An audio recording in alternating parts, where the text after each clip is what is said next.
con el diagnóstico clínico de eritrocitosis. Entonces, pareciera que, aunque es una causa que está descrita y que pues, solemos recibir pacientes con sospecha de SAOS como causa de eritrocitosis, pareciera que hay otros factores asociados que podrían contribuir a esto, ¿no?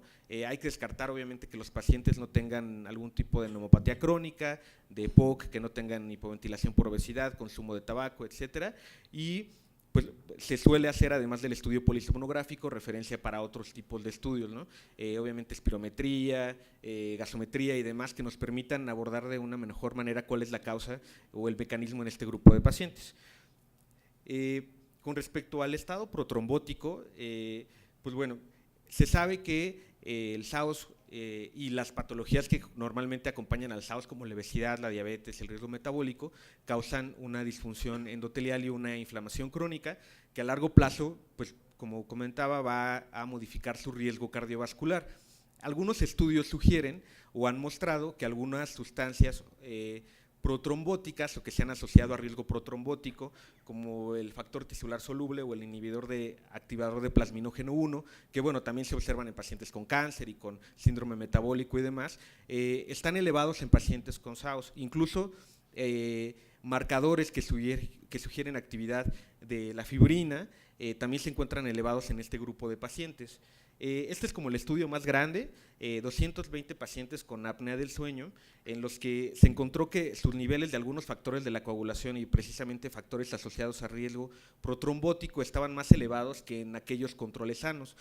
El problema con este estudio es que no se usaron controles pareados y que realmente no se encontró una asociación directa entre el grado de apnea o el índice de apnea con la elevación de estos marcadores, y tampoco hubo un cambio después de la respuesta terapéutica. Entonces esta asociación pues no queda del todo clara. Pacientes que tienen una peor calidad de sueño, que tienen más índice de despertares asociados a las apneas, que tienen un perfil de sueño en general peor, también suelen tener una elevación, por lo menos in vitro, de estos factores protrombóticos, pero pues bueno, son asociaciones que están hechos en estudios muy pequeños y que pues bueno, pareciera ser una evidencia muy poco concluyente. Incluso tratando de explicar por qué los pacientes con SAOS, por ejemplo, se infartaban más en la mañana o por qué la muerte súbita suele ser en las primeras horas o durante la noche, se intentó hacer se hizo este estudio con el objetivo de ver si había alguna variación en el horario con los niveles tanto del complejo de trombina antitrombina 3 como del inhibidor del activador de plasminógeno 1, precisamente en la variación con respecto al horario. Lo que se encontró es que efectivamente estos pacientes tenían una elevación basal mayor que aquellos que no tenían apnea del sueño, pero no hubo esta variación como del horario. Entonces sugiere que pudiera ser más bien el mecanismo de activación o un mecanismo de activación crónico el que favorece esta activación o este componente protrombótico. Sin embargo, existen varios estudios, por lo menos 14 estudios que sí han demostrado que los pacientes con SAOS se trombosan más, y que no solo eso, sino que funciona como un factor de riesgo independiente de la obesidad, de la inmovilidad, de otros factores protrombóticos propiamente, y que incrementan el riesgo de trombosis venosa profunda y de embolismo pulmonar. Entonces es interesante, ¿no? No sabemos exactamente cuál es el mecanismo, pero parece que los pacientes con SAOS sí se trombosan con una mayor, se trombosan más que los que no tienen SAOS, ¿no? Entonces, pues bueno, el mecanismo queda poco claro, es algo que valdría la pena estudiar más adelante. Bueno, empezando ahora sí con lo asociado a los movimientos y a pues precisamente la deficiencia de hierro, que es como lo que estamos platicando hoy. Pues bueno, ya lo comentaron, el síndrome de piernas inquietas es un trastorno ya de sueño muy bien definido, que se caracteriza por una sensación anormal e incómoda en las extremidades y que, de acuerdo a los criterios diagnósticos de la última clasificación, suele ser peor cuando hay inmovilidad, suele ser peor en la noche, mejora parcialmente con el movimiento y pues causa una alteración en la calidad de vida de los pacientes.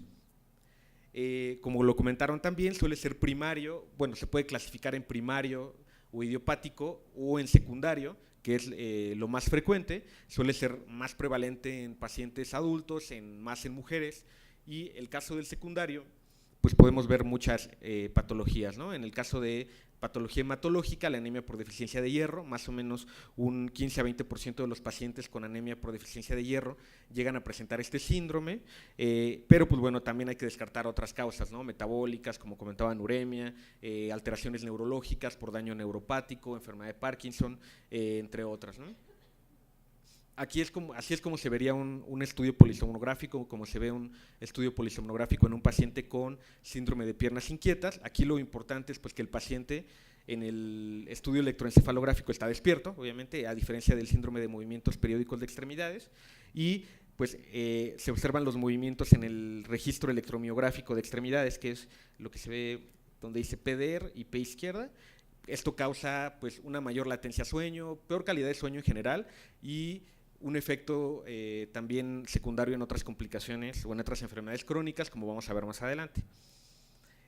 Los movimientos periódicos de extremidades como tal, como criterio polisomnográfico, son aquellos movimientos que se asocian a un registro electromiográfico mayor a 8 microvolts, que duran entre 0.5 y 10 segundos y que tienen una diferencia entre 5 y 90 segundos entre cada episodio. Para hacer el diagnóstico de síndrome de movimientos periódicos de extremidades, que se presenta con mucha frecuencia en pacientes con síndrome de piernas inquietas, tiene que haber al menos 4 episodios de este tipo por hora. Es importante esto porque se acompaña muy frecuentemente del síndrome de piernas inquietas y en general se asocia también a una mala calidad de sueño y una mala calidad de vida, ¿no? Las patologías, pues, las secundarias son muy similares. En este caso, pues, lo que vemos es que el paciente está dormido, tiene microdespertares asociados a los movimientos y pues bueno, en general la calidad de sueño en el registro polisomnográfico total pues es peor, ¿no? El manejo, pues además de medidas de higiene de sueño y tratar de corregir la causa secundaria, tenemos algunas herramientas farmacológicas. El tratamiento de primera elección actualmente es el pramipexol y pues bueno, se puede utilizar pregabalina también, pero bueno, en este caso pues, lo más importante siempre es medidas de higiene de sueño y tratar de identificar la causa secundaria. ¿Qué tiene que ver esto con la anemia ferropénica? Pues bueno, como ya lo comentaron, los pacientes que tienen anemia por deficiencia de hierro suelen tener más esta patología y viceversa, ¿no? En este estudio que se hizo en 251 pacientes con anemia ya diagnosticada por deficiencia de hierro, se encontró una prevalencia más o menos de 24%, ellos tenían una peor calidad de sueño. Llama la atención que todos tienen anemia ferropénica y no hubo una diferencia muy significativa entre los que tenían piernas inquietas y no, o sea, el perfil ahí hematológico es muy similar. Sin embargo, algunos otros estudios sugieren que el nivel de hemoglobina o el perfil de hierro en general sí pudiera favorecer un mayor efecto neuropático, incluso, por ejemplo, en este estudio en pacientes en niños que además del síndrome de piernas inquietas se acompañaban de trastorno de déficit de atención, se encontró que estos pacientes tenían menores niveles de hemoglobina y de hierro sérico. Y pues como lo comentaron hace un rato también, pareciera que la corrección de esta patología tiene un efecto positivo en el trastorno del sueño, ¿no? En estos pacientes que todos tenían tanto deficiencia de hierro como síndrome de piernas inquietas, se les administró una dosis estándar de hierro, de 1 gramo de hierro dextran, y se encontró que hasta en un 76% de los pacientes los síntomas de piernas inquietas mejoraron y casi la mitad tuvieron una mejoría sostenida más allá de los 6 meses. Lo interesante aquí es que precisamente los pacientes que tuvieron una respuesta sostenida se asociaron a una mejor respuesta en el perfil de hierro, ¿no? A los estudios de control se encontraron con mayores niveles de hemoglobina, mayores niveles de ferritina y mayor capacidad de fijación. Es importante, o sería como conclusión de esto, realizar tamizaje sí en pacientes que tienen deficiencia de hierro de este síndrome, dado que es algo que afecta de manera importante su calidad de vida. O sea, si la anemia de por sí lo hace, esto podría empeorarlo, y que pudieran responder los síntomas a la corrección de la anemia por esta deficiencia, precisamente, más que el tratamiento farmacológico primario.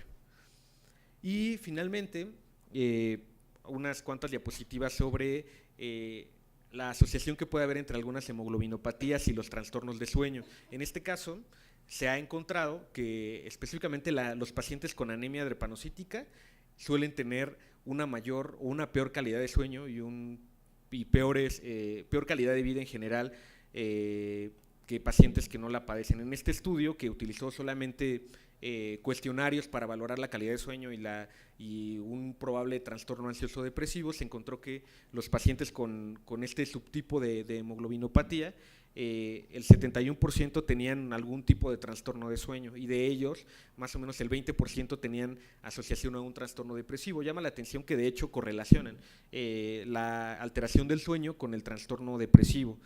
Es importante porque pues precisamente estos pacientes que de por sí sufren, o sea, tienen dolor y tienen complicaciones durante las crisis drepanocíticas, suelen tener mayores síntomas cuando esto se asocia a algún trastorno del sueño. Suelen tener más dolor, las crisis de dolor suelen durar más tiempo y el dolor suele ser más intenso, ¿no? Suelen tener más dolor de cabeza. Entonces sería interesante hacer un tamizaje en estos pacientes para pues también, si es necesario tratar algún posible trastorno de sueño, pues hacerlo, ¿no? Y finalmente también se ha visto que pacientes con este subtipo de anemia tienen una prevalencia elevada de trastornos respiratorios del sueño. Entonces, si tienen un mecanismo de hipoxia tisular propio de su patología hematológica, y esto le agregamos un trastorno de hipoxia sistémica por el síndrome de apnea del sueño, pues esto empeora todavía más su riesgo cardiovascular.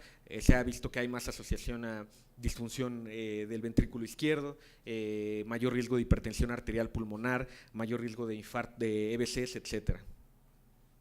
Y pues bueno, hay evidencia de esto, ¿no? Más o menos la prevalencia de apnea y hipopnea del sueño en pacientes con anemia drepanocítica es aproximadamente entre el 20 y 30%. Por ahí hay un estudio que en pacientes con síntomas fue alrededor del 80%. Entonces, tamizar y tratar a estos pacientes pues es importante. Estos pues bueno, son los estudios donde se demuestra específicamente la prevalencia de trastornos del sueño en pacientes con este tipo de anemia. Entonces, ya para terminar, bueno, como comentaba, parece que sí existe una relación bidireccional entre estas patologías. Pacientes que tienen trastornos del sueño pueden o tienen riesgo de algunas alteraciones hematológicas y viceversa. Hacer el tamizaje pues es algo que corresponde a cualquier médico de primer contacto, y pues si, o en este caso, una de las patologías más prevalentes que ustedes pueden llegar a ver es la anemia, por ejemplo, por deficiencia de hierro, pues hacer el tamizaje específico en estos pacientes pues podría ser de gran ayuda para la respuesta clínica, ¿no? En pacientes que nos llegan a referir por eritrocitosis o por sospecha de que el SAO sea la causa de esta policitemia, pues sí valdría la pena descartar alguna otra patología pulmonar agregada.